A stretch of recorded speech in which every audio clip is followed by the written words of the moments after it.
Hey guys, welcome back to AFK Journey. In today's video, I'm going to be talking about Florabelle. We're going to go through her skills and whether or not you should be pulling for her. Now, keep in mind that this is very early days. This is from looking at her kit, and I'm giving you guys my first impression because everyone's asking me, the banner's just dropped, and everyone wants to know. If you're unsure, the best thing is always to do is save. Wait till we do more testing, and I will come back to you guys with some more thoughts once I do more testing at 1 copy, Mythic Plus, and maxed out, and I will let you guys know. But I want to give you guys my initial thoughts on whether she is worth pulling and go through her kit now that she is in the game. And take note, she's actually a warrior. I did not see that is not something I was predicting from this character. But before we get into it, two things I have to mention.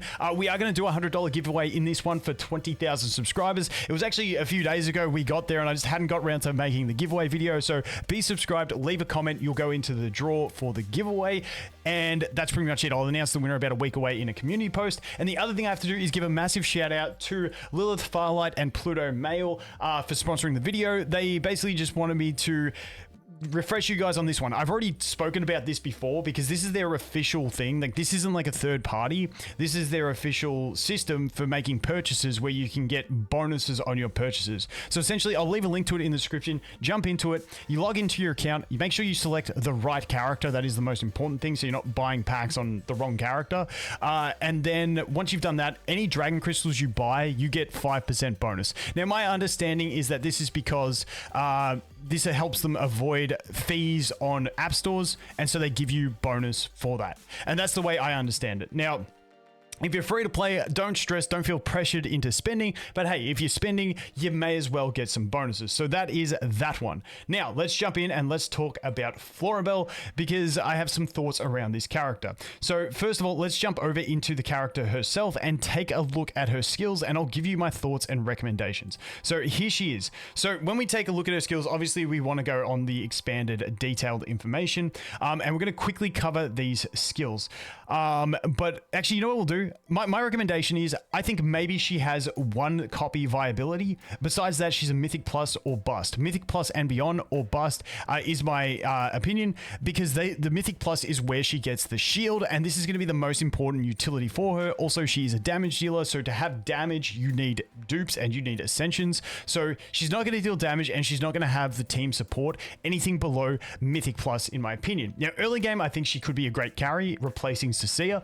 Have to test that, not 100% sure, but she may have some tech usage just with the ultimate and the control from the ultimate in control-based teams when we look at 1 copy viability. Those are my thoughts, but let's go through the skills and I'll elaborate on that as we go. So Florabelle summons Spiny when a battle starts. Spiny inherits 80% of Florabelle's max HP, dealing 60% damage with normal attacks. Spiny retreats to the pod when defeated, then rejoins the battle after 10 seconds. And then that's like a passive, so she has that. That's the spear one. Active. Florabelle selects a tile to summon Smashy to smash the ground. I love these names. Smash the ground, dealing 300% damage to all adjacent enemies and knocking them into the air. Smashy inherits 220%, so we got a tanky unit. HP dealing damage with normal attacks. And then Smashy takes 100% extra damage when under control effects, and that does get mitigated by her Supreme Plus, which allied Petalia, which is what they call them, in their giant form, are immune to control effects. So like, you'll see the way this works. She's going to prioritize Smashy. Smashy's going to get that giant form, and the giant form uptime is pretty high. So Smashy essentially won't take that extra damage too much of the time when we look at it. Then we go, when all 3 Petalia are on the battlefield, summoning Smashy will instead trigger a coordinated attack from all Petalia, dealing 400% damage to all enemies within 3 tiles and knocking them into the air. So basically, this expands the radius of the ability and the control, and gives it a better effect, essentially, is what we're looking at. It still knocks them into the air, but it expands it, and you get like a combo attack with more damage. I think that's pretty cool. So if they're all in the field, happy days. And once again, that is going to be something that wants to drive for more copies, higher ascension, because then they are more likely to survive because they'll have bigger stats. Moving on to the next one, we have Overgrowth. Feeds a Petalium with a Petal Plum to transform them into a giant for 8 seconds. Giant Petalia will gain an extra 6 60 haste and 60 life drain. When multiple Patelia are on the field, this skill targets them in the order of Smashy, which is the big one, Swifty, which is the archer, and Spiny, which is the spear one. And then it just increases the duration. But as you can see, this one has, because it prioritizes Smashy, it's a 14-second cooldown, goes up to a 10-second duration, and it's for frame plus. When they have this, they're immune to control effects. That's why I say you kind of mitigate that extra damage that Smashy is going to take. Moving on to the next one, summons. This one's an 8-second cooldown, which isn't too bad in my opinion. Summons a Swifty in the back. Swifty has a 6-tile attack range and inherits 45% of her max HP. Doesn't matter, you're at the back, she's going to be pretty safe. And its normal attacks deal 80% damage. Casting the skill while Swifty is already on the battlefield initiates Swifty's rapid fire, unleashing 8 arrows at random targets, each dealing 70% damage. Swifty cannot be summoned again for the next 8 seconds after being defeated. And as you can see, we do get the damage increases as well. But that's not too bad. I think that's actually pretty decent damage, especially if we get down to a single target. I do like the random hit attacks because they're good for, they're okay for AoE, but they're more concentrated once you get less enemies on the field. This one, we just get attack and extra attack when she has 2 or more of her summons on the battlefield. Like I said, this one is the big one. And it's like the level 3 skill up. So getting this to 10, her exclusive equipment to 10, is going to be great. Grants Tenacious Blessing to allied summons upon their entrance into the battlefield, providing them with a permanent shield capable of absorbing damage equal to 280% of Florabelle's attack.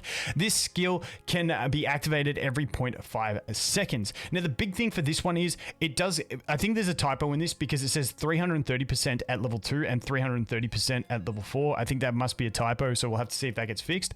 But feeds the allied summon with the highest attack with an unripe petal plum. Dude, I can't say these words. When Florabelle casts Overgrowth.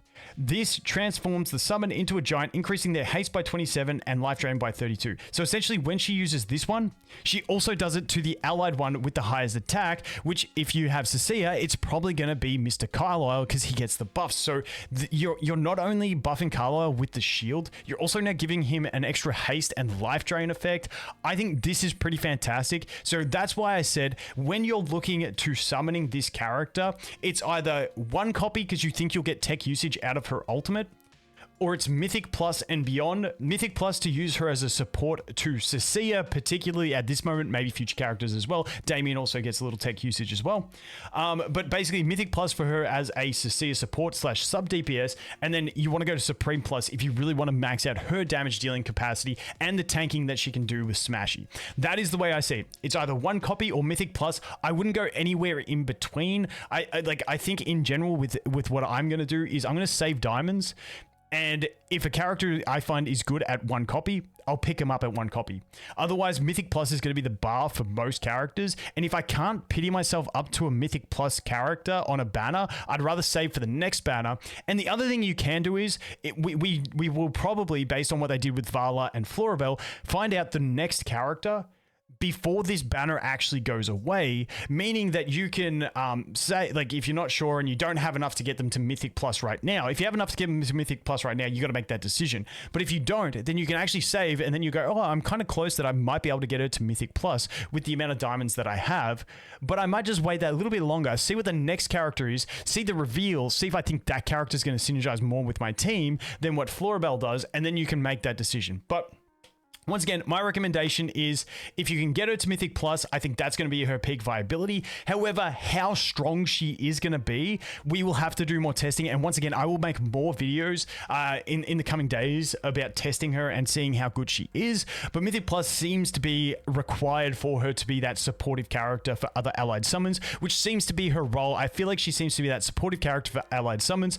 plus sub DPS. Plus, she does have the extra advantage of having extra distraction / tanking with her summons, which obviously we've seen with Mr. Carlisle is a fantastic effect. So I think she is going to have those great synergies. As for bossing, I don't personally, from reading her kit, see her having the best bossing capabilities for our current bosses. Maybe that, maybe the range damage is going to be enough to like stoke up her damage, plus the extra chip damage between herself and the other two summons. Maybe that can get her somewhere in bossing.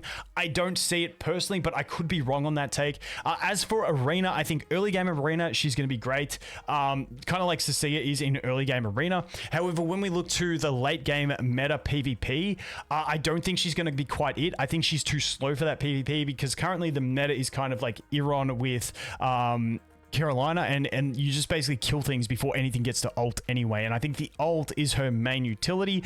I don't think she has like any crazy utility outside of that. Now that would definitely change if we get a unit into the game that starts the battle with a really strong summoned character, and then that character instantly starts getting all the buffs that she provides. That is when her stocks will go up, and I think she will get better, but that is also uncertain, tentative on new characters. But as an investment into this character, I think she is a fairly safe investment if you do want to get her to Mythic Plus or Supreme Plus, because she does have that effect that's going to buff a style of play. So summons don't want to die, and they can often tank, like we see with Carlisle. And as we get more characters that have summons, I think she's just going to slot in really well into supporting them and playing that role. So I think she's safe. Once again, it's either one copy or Mythic Plus. I wouldn't want to land anywhere in between myself personally, but you can go to Supreme Plus if you want to use her as more damage. But once again, I think she's going to be at the current state.